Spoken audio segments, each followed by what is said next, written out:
Brought to you by International Institute of Hotel Management.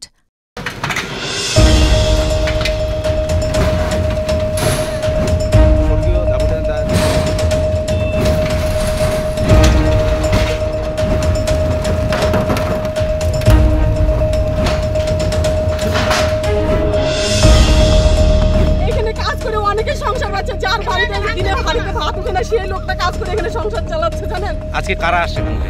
আজকে এখানে সরকারের লোক নাকি আপনারা আমি চিনি না তো কারা আসছে? পুলিশ প্রশাসনও আছে? হ্যাঁ পুলিশকে তো দেখতে পাচ্ছি যে পুলিশ তারা আছে এখন আপনারা ওরা কি আমরা তো বলতে পারবো না পুলিশ শাসন সামনে এখানে থাকতেছে না।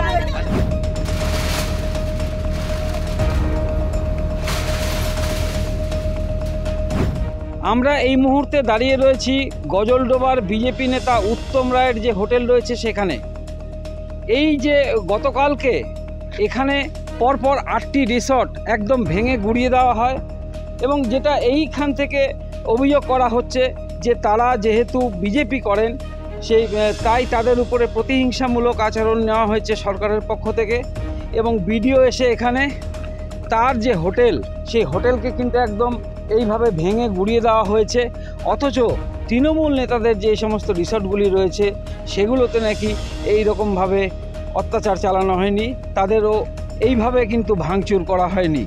এই অবস্থায় দাঁড়িয়ে তাদের বক্তব্য যে তাদের সমস্ত রকম সরকারি নথিপত্র থাকা সত্ত্বেও তাদের যেভাবে অত্যাচার করা হলো তাদেরকে ক্ষতিপূরণ দিতে হবে এবং তাদের যেহেতু প্রয়োজনীয় কাগজপত্র সমস্ত কিছু আছে সেগুলো কোর্টে তারা দাখিল করেছিল এবং তার ভিত্তিতে উত্তমবাবুর জামিন হয়েছে, এটাই তাদের দাবি এবং এই মুহূর্তে তাদের এটাই বক্তব্য যে তাদেরকে ক্ষতিপূরণ দিতে হবে।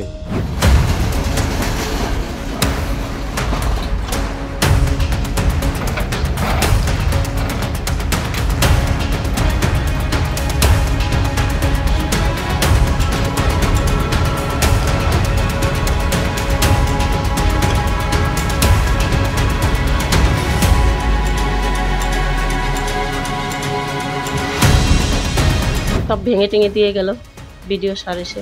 যতগুলো রিসোর্ট আছে সেখানে শুধু যারা টিএমসি নেতাদের রিসোর্ট ওখানে কি করেছে শুধু গেটটা ভেঙে দিয়ে গেছে। আমার এখানে পুরো ভিতরে ঢুকে তছনছ করে দিয়ে গেছে। এই জায়গায় দাঁড়ায় আপনার কি মনে হচ্ছে? আমি বিজেপি করি তার অপরাধে পক্ষপাতিত করা হয়েছে। আর আজকে তো জানি নেই প্রশাসন বিডিও যারাই আছে দলদাসে পরিণত হয়েছে মমতা ব্যানার্জির অর্ডার যারা বিজেপি করে তাদের উপর অত্যাচার করা। বা অঞ্চল কেন আমার চৌকিদারিটা নিচ্ছেন, ব্যাংক কেন আমাকে লোন দিল এই পাট্টার উপর, সেটা তারা বুঝবে। আমার ভেঙে দিয়ে গেছে তার ক্ষতিপূরণ দিতে হবে যদি আমার কাগজপত্র ঠিক না থাকে। আমি এই কথাটা বিএলআরকে আমি জিজ্ঞাসা করতে চাই যে আমি কোন জায়গায় বসে আছি সেই জায়গাটাই আমার জায়গা এবং বিএলআরও সে কী জানে না জানে আমিও জানি না, কোন পার্টে কে বসে আছে সেটাও আমি জানি না, কিন্তু আমাকে বারবার বলছে যে আপনি সেই পার্টে নেই এবং সেই তথ্যটাই ওনারা ইনভেস্টিগেশন করে কোর্টে সাবমিট করেছেন। আমার বিরুদ্ধে যেসব এলিগেশন এনেছে কোনো কিছুই আমাকে 5 দিন রিমান্ডে রাখার পরেও কোনো এলিগেশন ওনারা সাবমিট করতে পারে নাই। কোর্ট আমাকে তার জন্য বেল দিয়েছে।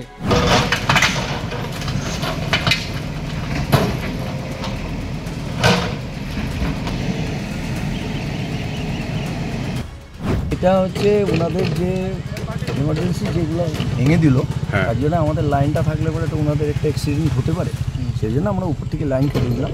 এবার আপনি কি উপর থেকে নির্দেশ পেয়েছেন? হ্যাঁ, আমরা আমাদের স্টেশন ম্যানেজারের ওদের দাবি যে আমরা তো আপনাদের কাছ থেকে পারমিশন নিয়ে এখানে লাইন দিয়েছে। হ্যাঁ নিশ্চয়ই নিচ্ছে, কিন্তু ঘটনা হচ্ছে ওনারা যে পারমিশন নিচ্ছে এফিডেভিট করে নিচ্ছে, এবার তারা সেই কীভাবে লিখে দিছে সেটা তারাই জানে।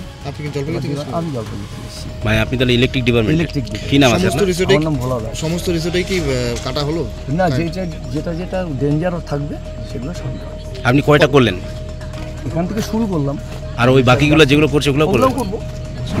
আমি দেখলাম এই ক্ষেত থেকে এসে ভাঙতেছে, এইটুকু তো আমি দেখলাম। মানে কি দিয়ে ভাঙছে, কিসের জন্য ভাঙছে, কি কারণে তা তো জানি না। কোর্টের অর্ডার ছাড়া আজকে বিডিও বিএলআরও এসে আমার হোটেলটা পুরোটা ভেঙে দিয়ে গেল। ইলেকট্রিক পারমিশনও কি ইলেকট্রিক কেটে দিয়ে গেল বা এখানে থাকতে বারণ করা হলো। এটা বলে সবাইকে উঠে যেতে হবে বলে এখানে আপনারা কেউ থাকতে পারবেন না, আইনের ঊর্ধ্বে আমরা আপনাদের সবাইকে উঠে দিতে পারি, আপনারা এখানে থাকতেও পারবেন না। সব জায়গায় চলছে। আপনার কি মনে হচ্ছে ঠিক কাজ করছে এই যে সরকারি জমিগুলো যারা দখল করে আছে ভেঙে দিচ্ছে? এখন সরকারের ব্যাপারে আমরা কি বলবো? তো আমি জানতাম না যে আমার এটাও ভাঙচুর হবে। তো আমি দোকানে ছিলাম, এই মতো অবস্থা দেখলাম জেসিবি নিয়ে এসে আমার এখানে ভাঙচুর শুরু করেছে। আমি জিজ্ঞাসা করলাম, জিজ্ঞাসা করার পরে বিডিও সাহেব আমাকে ধমকালেন এবং ইভেন থানাও আমাকে মানে চুপ থাকতে হলো এবং আমাকে অ্যারেস্ট করার পুনরায় ধমকি দিলেন যে গাড়িতে যাবো। Nileshwar Sanyal, TV9 Bangla, Gajoldoba. Brought to you by International Institute of Hotel Management.